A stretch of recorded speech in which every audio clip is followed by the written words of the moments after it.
আজ কিন্তু শুধু বয়েল খাবার না, বয়েল খাবারের সাথে সাথে আর কি রান্না হয়েছে সবটাই তোমাদের সাথে শেয়ার করব। আর আমাদের বাড়িতে কে আসলো আর ডিমটা আমি কেমন করে বানালাম সেটাও শেয়ার করব। আজ আমার রান্নাঘরে আমি নই, দায়িত্বে আছে আমার ছোট বোন। তোমাদেরও কি এমন হয়? বোন এলেই কি নিজের অজান্তে একটু ফ্রি হয়ে যাও? অনেক কাজ না বললেও নিজে থেকে করে নেয়, ঘরদোর গুছিয়ে দেয়, দায়িত্ব ভাগ করে নেয়। আমার বোন আসলে কিন্তু এমন হয়, আমি একটু ফ্রি হয়ে যাই। মজার বিষয় হলো বিয়ের আগে ঠিক উল্টোটা ছিল।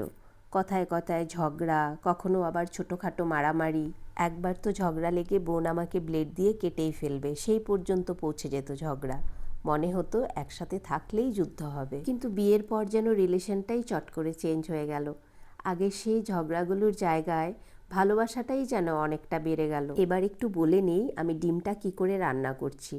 আমি ডিমগুলোকে ফ্রাই করে পেঁয়াজগুলো ভেজে যা মশলা আছে সব দিয়ে দিয়েছি, গরম মশলাও দিয়ে একটু জল দিয়ে ভালো করে ফ্রাই করে নিয়েছি। ডিমগুলো বয়েল করার সময় আমি সাথে ক্যাপসিকাম আর টমেটো দিয়ে দিয়েছিলাম, আর সেটাকে ঠান্ডা করে নিয়ে একটা পেস্ট রেডি করে নিয়েছিলাম। সেই পেস্টটাকে এখন সেই মশলার সাথে ভালো করে মিক্স করে নিয়ে কষতে দেব ঢাকা দিয়ে।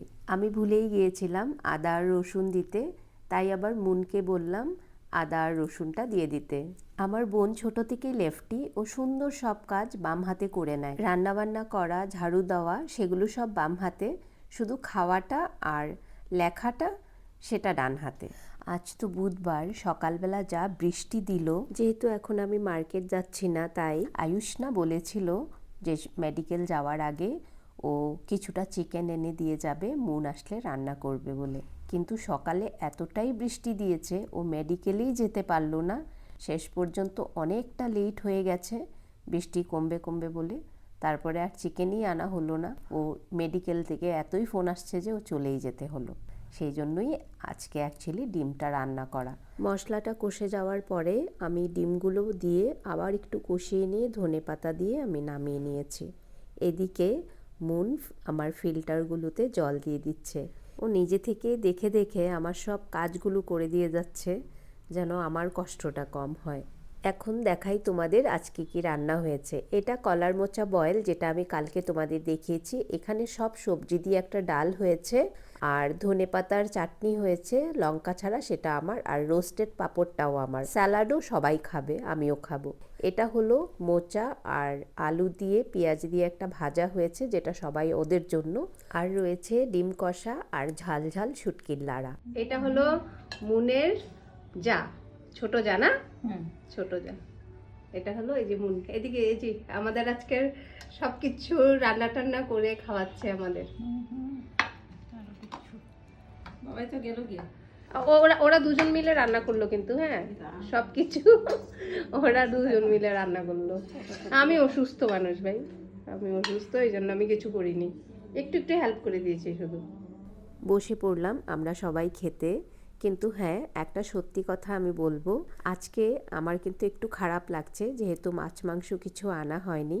সেজন্য অন্য সময় না আমাদের অনেক টাইমই ফ্রিজেই থাকে, মাছ মাংস থাকেই, কিন্তু আজকে ছিল না আর আনতেও পারিনি। সেজন্য সত্যি মনটা খারাপ লাগছে। অ্যাকচুয়ালি আমিও বাজারে যেতে পারছি না এখন, সেটাই প্রবলেম হয়ে গেছে। খাওয়া দাওয়া শেষ করে শুয়ে শুয়ে গল্প করছিলাম। ওরা আজই চলে যাবে ট্রেনে, তাই এখন যাওয়ার জন্য রেডি হচ্ছে। খারাপও লাগছে চলে যাবে বলে। এখন বুঝতে পারি ছোটবেলায় যতই ঝগড়া হোক বোন বোনই হয়। যে সম্পর্ক সময়ের সাথে রং বদলায় না, যেখানে থাকে না কোনো হিংসা বা প্রতিযোগিতা। আমার বোনের সঙ্গে সঙ্গে এই পৃথিবীর সব বোনেরাই যেন খুব ভালো থাকে, সুস্থ থাকে আর সুখে থাকে। আর যারা আমার ভিডিও দেখছো তোমরাও জানিও তোমাদের বোনের গল্প, ছোটবেলার কোনো মজার মেমোরি, ঝগড়া বা এমন কোনো মোমেন্ট যেটা মনে পড়লে আজও হাসি পায়। শেয়ার করলাম তোমাদের সাথে আজকে কাটানো খুব সুন্দর একটা দিন। আমার ভিডিওটা এতখানি দেখার জন্য তোমাদের অনেক অনেক ধন্যবাদ। সবাই ভালো থেকো, সুস্থ থেকো, অনেক ভালোবাসা রইল।